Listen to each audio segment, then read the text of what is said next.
I've often wondered what it feels like to float in the vast emptiness of space, tethered only by a thin lifeline to your spacecraft. The sheer audacity of it all. You know, spacewalks or extravehicular activities, EVAs as we call them in the biz, are more than just cool photo ops. They're the epitome of human courage and ingenuity. Fascinating, isn't it? But here's the kicker. These spacewalks have been absolutely crucial to our space exploration efforts.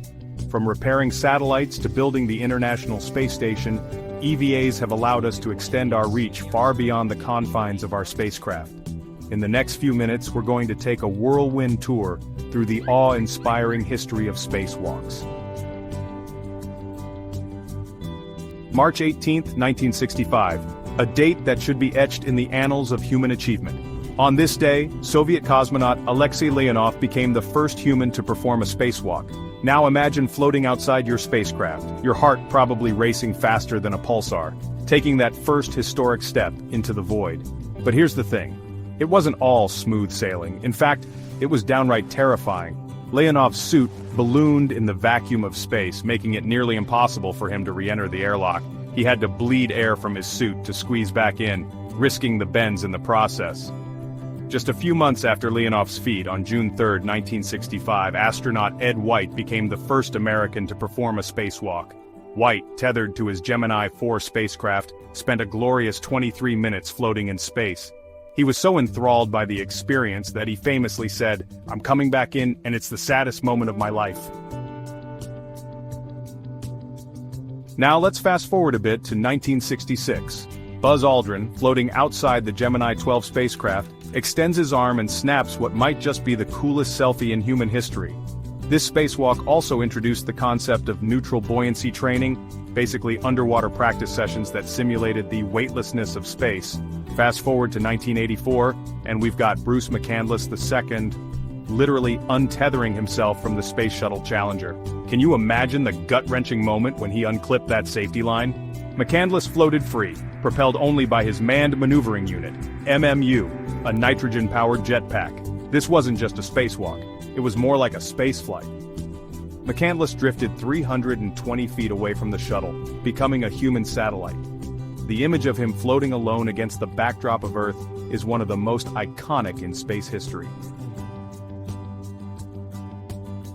The year is 1998, and we're about to witness one of the most ambitious projects in human history, the assembly of the International Space Station, ISS. Now, building anything in space is like trying to put together IKEA furniture while wearing oven mitts and floating in a pool.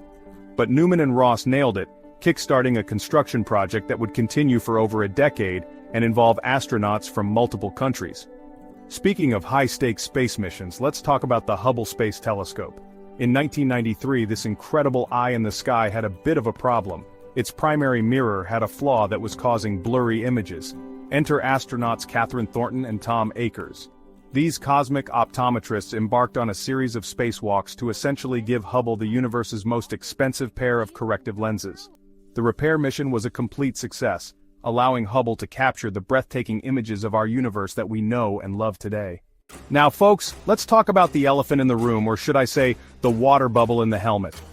Parmitano was outside the ISS, performing routine maintenance, when suddenly he felt water creeping up his neck and into his helmet. As the water covered his eyes and ears, Parmitano had to navigate back to the airlock essentially blind. It was a stark reminder that in space, even the smallest malfunction can quickly become life-threatening. But here's the thing about near disasters in space. They often lead to crucial improvements. We're on the cusp of a new era in spacewalking thanks to NASA's Artemis program. The goal? To return humans to the moon and eventually send them to Mars. But this time, we're not just planting flags and collecting rocks. We're talking about establishing a permanent presence. And that means a whole new level of EVA. These suits will be more flexible, more durable, and packed with cutting-edge technology. We're not just going back to the moon, we're going back in style. As we wrap up our cosmic journey through the history of spacewalks, I can't help but feel a sense of awe at how far we've come. From Alexei Leonov's first tentative steps into the void to the ambitious plans of the Artemis program, the story of spacewalks is a testament to human courage, ingenuity, and our unquenchable thirst for exploration. As we look to the future, the prospects are truly exciting. The next generation of spacewalkers will build habitats on the moon, pave the way for human exploration of Mars, and perhaps even enable everyday people to experience the thrill of floating in space. So the next time you look up at the night sky, remember that humans have not only walked on the moon, they've danced among the stars. And the dance is far from over. Keep looking up, space fans. The best is yet to come.